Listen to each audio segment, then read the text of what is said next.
Sir, meron din po ba kung paano malalaman kung paano recover yung delete call at maririnig usapan nila? So, di po may gawin yan. Stay tuned lang and watch the full video.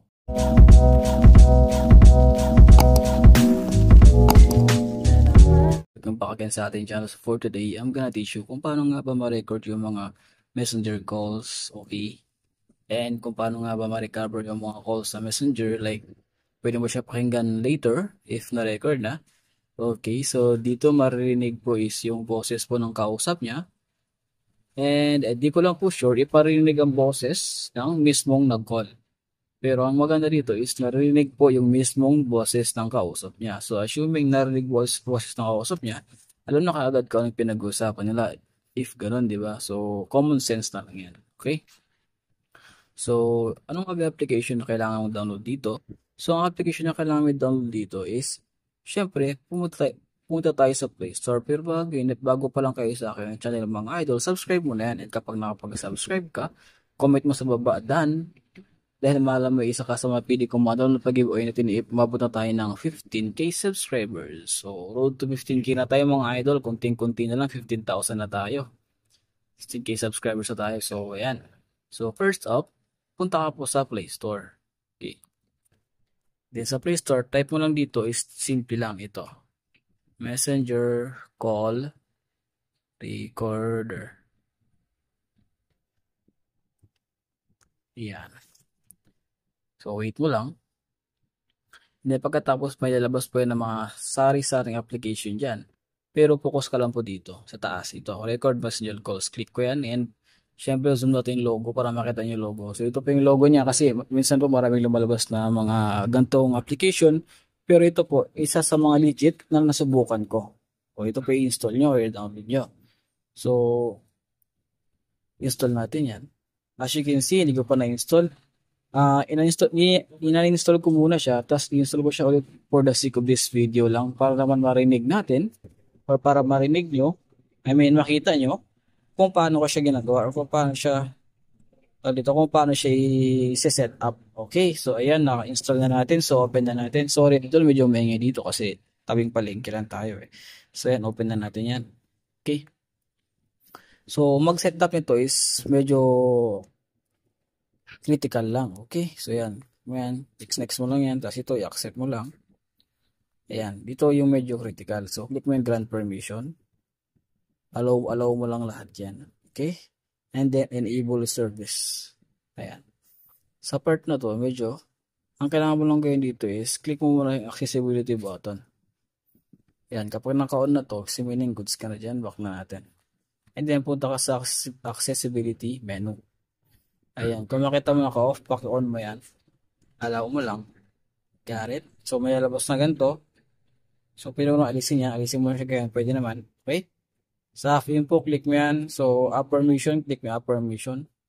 And then, kung makita mo, naka-allowed na rin naman lahat. Okay, sa camera, sa location, sa music, and sa notification, and so on. So, goods ka na dyan. Kumbaga, naka-allow na siya. So, ito, i-open mo na lang din to. Allow mo lang. So, ngayon, kung gusto mo talaga siya itago, pwede mo lang ito i-hide lang. Pero naka-off na to siya. Okay? Kasi parang di ka tagam halata, na-install mo sa phone nyo to. Oo nga pala. Tawag dito, disclaimer lang, kung gusto mo talaga ma-record yung pinag-uusapan nila, kung na-partner mo, maglolo ka na hindi mo alam, tapos gusto mo i-record yung mga pinag-uusapan nila, install mo to sa phone niya, okay? Wag sa phone mo.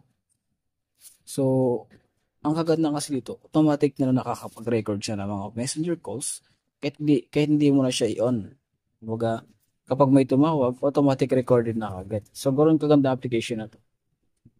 Click mo yung downloaded apps to sa record messenger calls. Ito yung pinaka-importante. Dapat naka-on to parehas. Okay, on natin yan. And ilalabas na ganito. Sa ibang phone mo lang lalabas na ganito. Pero sa akin kasi meron talagang ganyan. Hindi maiwasan yan. Okay?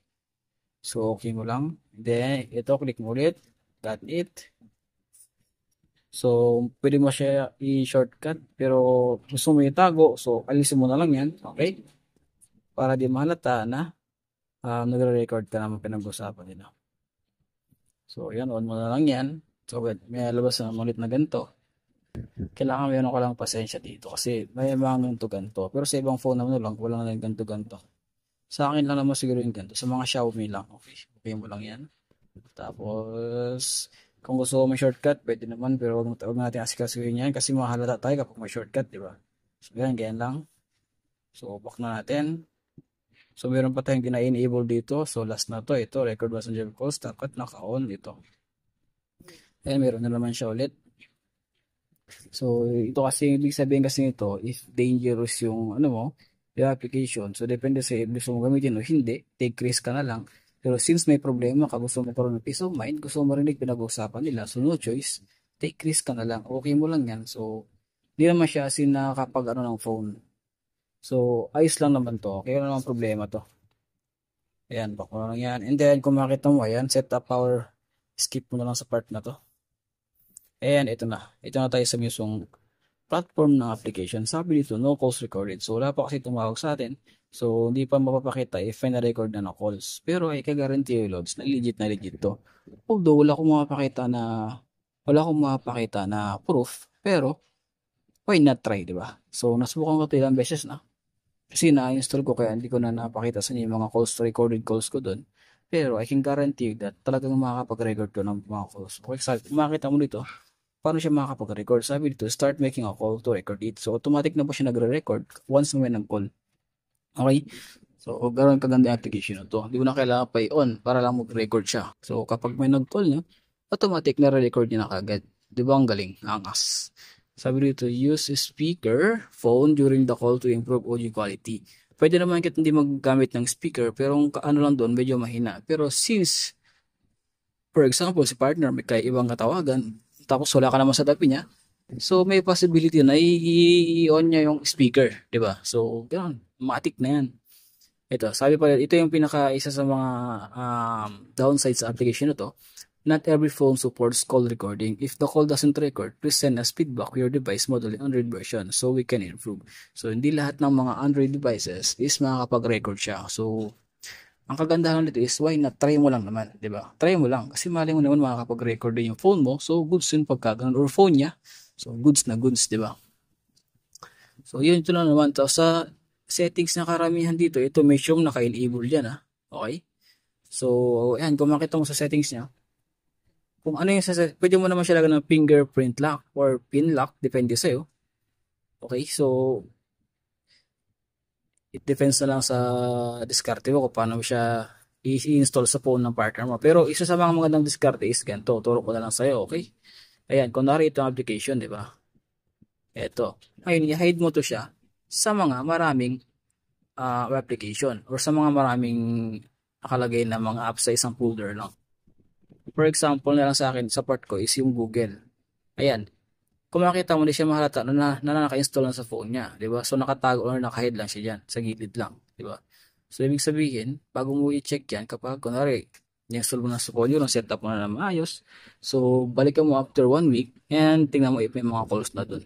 Doon mo na makita, or doon mo na siya kumprontahin, kasi may proof ka na rin naman, which is sana hindi siya nagluloko. Pero, if ever man ganun, may proof ka na, okay? Dahil siya makakapag-deny. Okay, so yun lang mga lods. If you like the video, please like din na magtatagal pa. Till next time. Peace out. Keep safe, everyone. Bye-bye.